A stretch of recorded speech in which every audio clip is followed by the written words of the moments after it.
Hello, guys. So, today I know this may seem like a topic that's already been said and done, and a lot of people have talked about this um, a lot. And people probably are tired of talking about this at this point. But being that I'm talking about relationships, I thought to get it out of the way now. So, the issue I'm talking about is the issue of fathering children and this whole DNA saga that happened a few weeks ago. So, and maybe for non Nigerians, all it is some famous, or should I say, some rich guy allegedly fathers two children for somebody's wife, and the man eventually has a heart attack, and first time, second time, and passes the second time, leaving behind a pregnant girlfriend. The story was kind of shoddy. I couldn't get a good timeline, so I cannot speak to the exact timeline of it.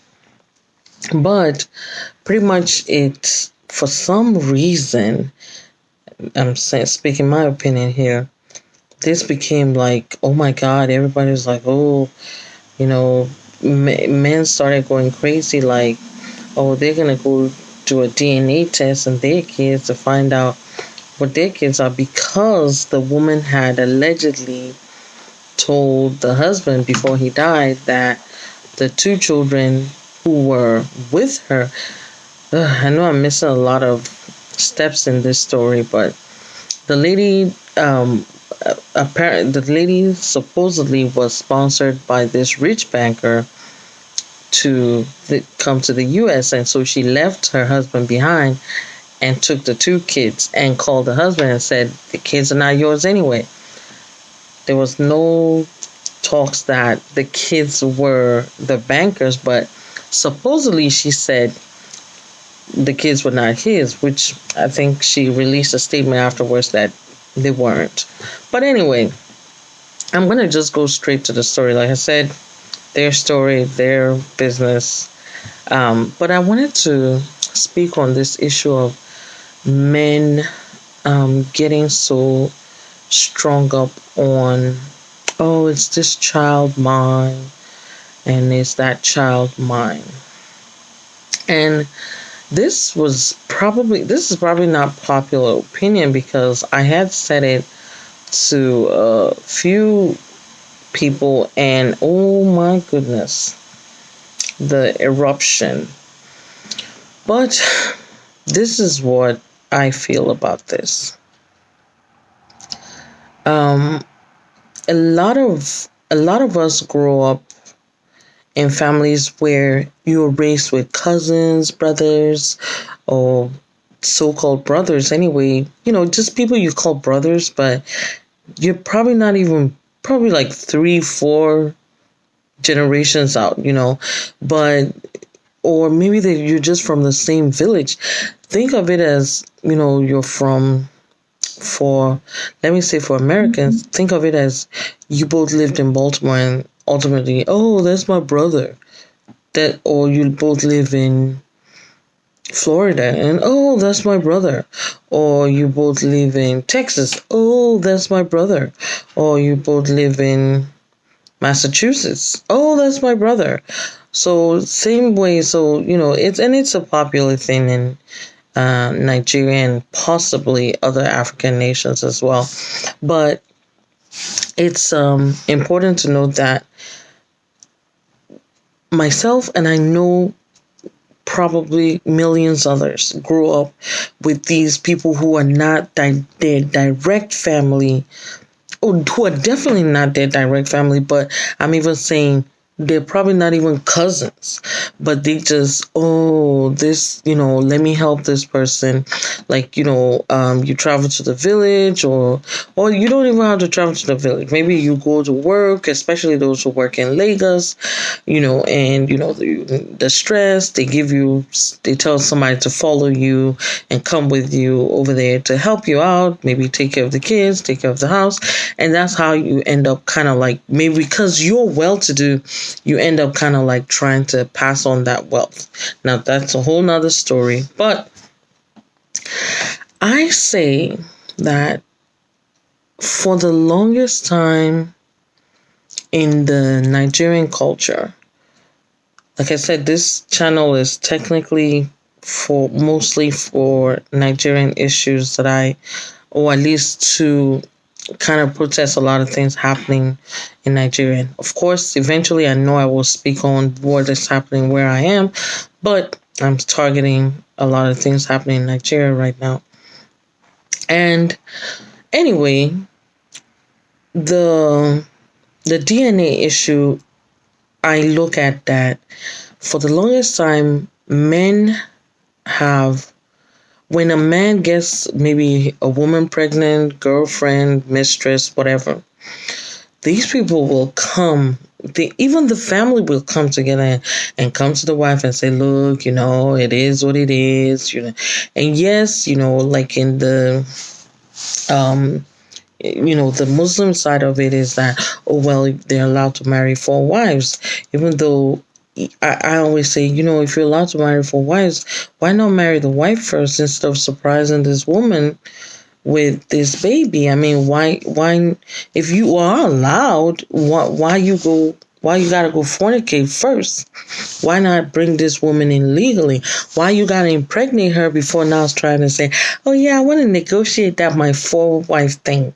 That was my argument with that. So I'm not saying, yes, it is part of the religion, but for those who try to defend their actions that way, I just say, yeah, that's okay, but why not just go ahead and do it the right way?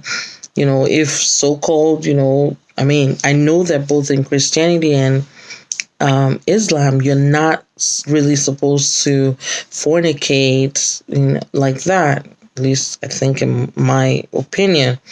I know there's also several sects in Islam, so I don't quote me on that. But why are men so hell-bent on, oh, it's got to be my child. Oh, I can't spend money if it's not my child. Do you know how much of the household money a lot of men are? Some of them don't even bother to bring it home to their wives.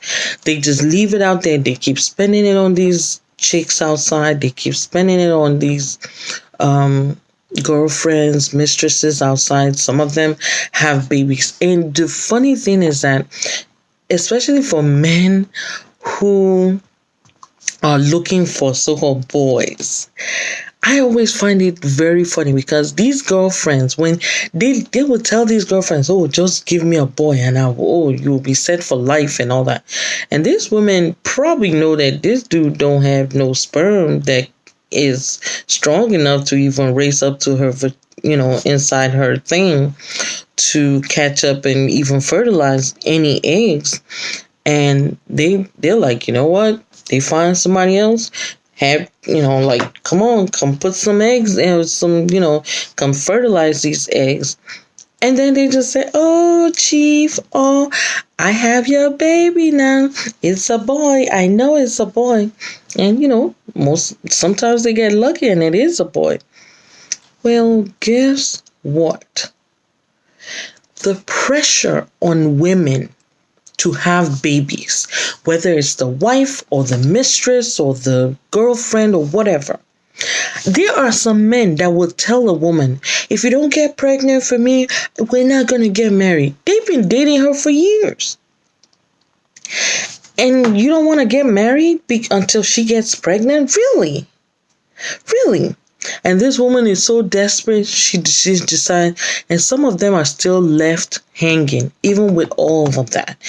I've had stories of men who like, well, if you don't sleep with me, how do I know this? How do I know that? And or if you don't get pregnant, how do I know this? How do I know that? I don't know why they say that, but thank God I'm not close to any of those men to be able to say, can you explain the rationale between for what you just did?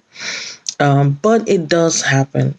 And sadly, so many women are going through this. But I want to say, men, if women have been accepting all these babies that you've been bringing, some of them even show up just at your funeral. You don't even respect the women enough to say, hey, look, I got some kids out there, or I got another wife out there. You wait till your funeral and just let, things hit the fan, right? Hello. Women go through too much pressure to have a child, especially a male child, in the African community.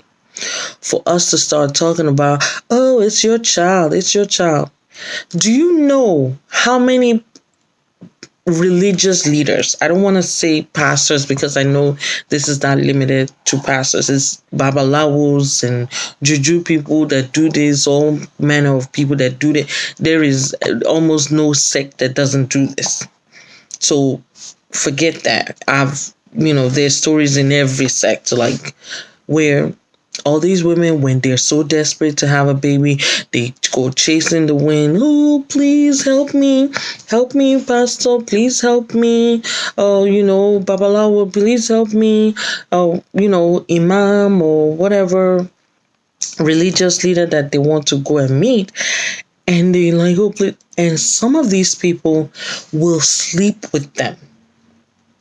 I don't know if there's something to it, if they do it with some sort of extra charms or what.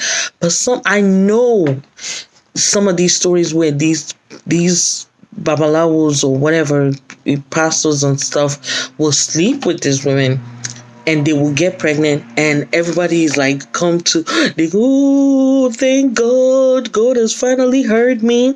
God has finally answered my prayer, blah, blah, blah, blah. And they go and do Thanksgiving. Oh, they waited 5 years. They waited 8 years. They waited 10 years. That baby ain't theirs. It ain't the husband's. And these women know this. And honestly, I can't even blame women because some of them are threatened that their husbands is going to leave them. The family will threaten them that they will bring another woman and into the house that will bear children for them. Like, so how exactly do you want these women to survive this trauma they have been put through? And then all of a sudden, men are like, oh, this kid's got to be mine. Really? When you all couldn't have a baby and they were begging you to go and do a test to even find out if this thing is strong enough to run the race. Did you try to run the race? No. Oh, no, you didn't. You were like, oh, it's not me. It's the woman. You're like, go and do your thing. The woman is running up and down, doing tests everywhere. Guys, if we're going to build a home, we need to stop with this thing. If there are way too many fatherless children, motherless children out there for us to be forcing women like you must have baby. Some women don't even really want a child. In fact, even me, have one child. As soon as they're coming to greet you in the hospital, they're like, hurry up so we can have the next one. Like, seriously? Is any of these people contributing to your children's education fund or to their even expense fund, even to feed them?